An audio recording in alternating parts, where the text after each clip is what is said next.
that I have done, it would be something that I would never have believed.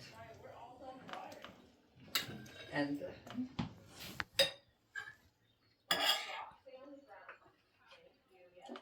not everybody can, and I'm not saying this to brag, but I just have been very lucky. When I moved You've made here, your luck. I wanted to find out what was happening in town.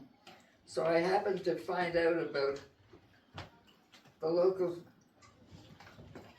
the town had a board of some kind. And they were supposed to be helping people who were on welfare. And I sat in, I was invited to come in because they needed, quote, in order to make the thing legal, they needed somebody professional, and I happened to be around. I don't know why I was invited, but that was why I was invited. And I was sitting there, and I'll never forget it.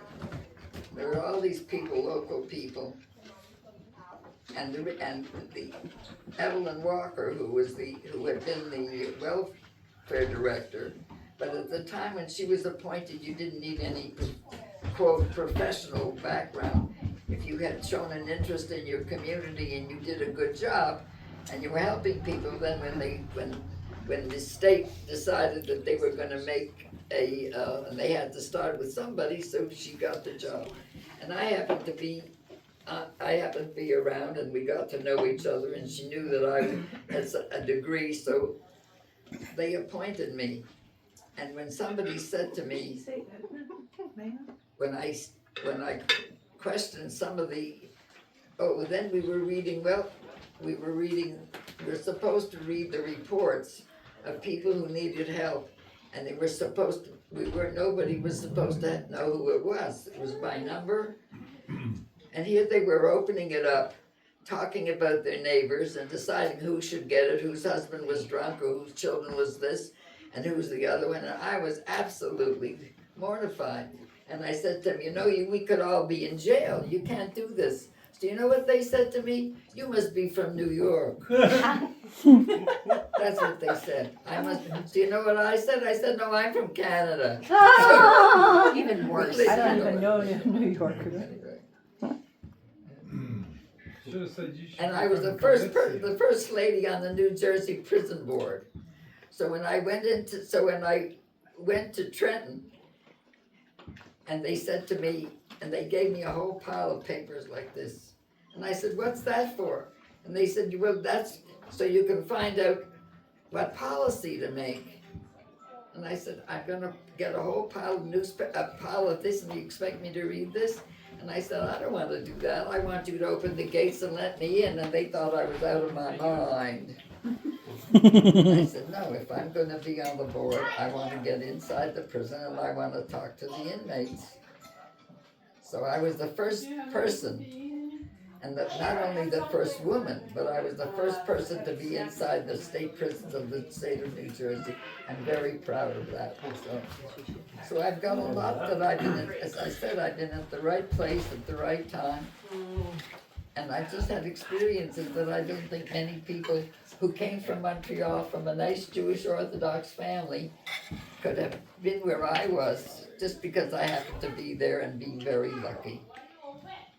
And when I passed by here on our way 60 odd years ago, and it was a dirt road, and we lived on Buffalo Hollow Road, and we had a small house there, and then Richard and I decided that we liked the area, so we were going to see if we could get a bigger house.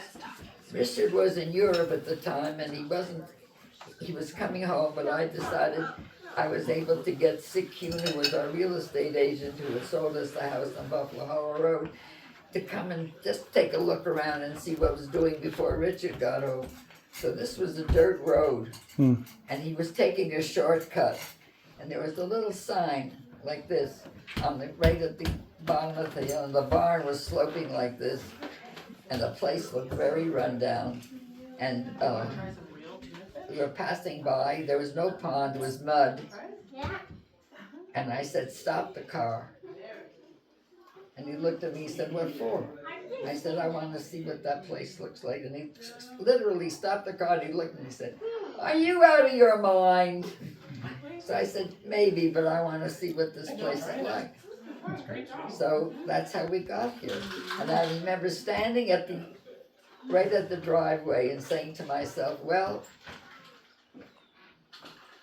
if the Kennedys can have Kennebunkport, or is that, no, that's Maine. If they can have the Cape, and so can have this one here, and so can have this one here, well, then the Hersons can have Brook Farm.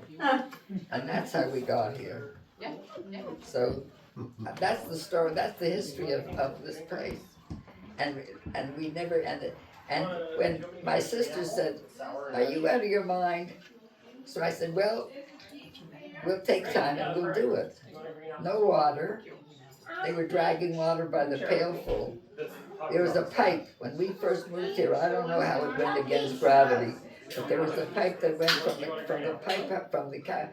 the well here, that's down there, up through the basement window and into my kitchen. I don't know how it went uphill. I still don't understand it. But anyway, Wally Morris, who was our neighbor around, and I couldn't have been here without him. He was a carpenter and a plumber and everything else, so he was able to help, get me all set.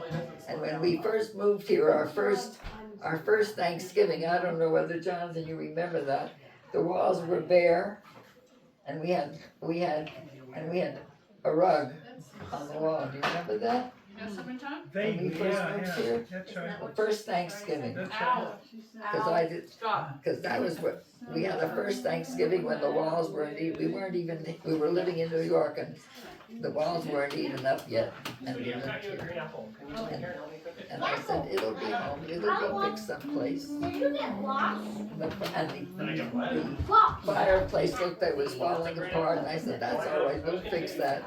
And every time they told me something was wrong, I said, oh, we'll fix that. And the barn was slanting this way, and there was mud down there. And I said, oh, we'll fix it. Well, here we are, 60 years later, and we fixed it. So that's the story of my life. Whether you wanted to hear it or not. Of course we do. And it's wonderful that I'm here with great grandchildren. Now that's something that not everybody can boast about. She wanted to be a judge.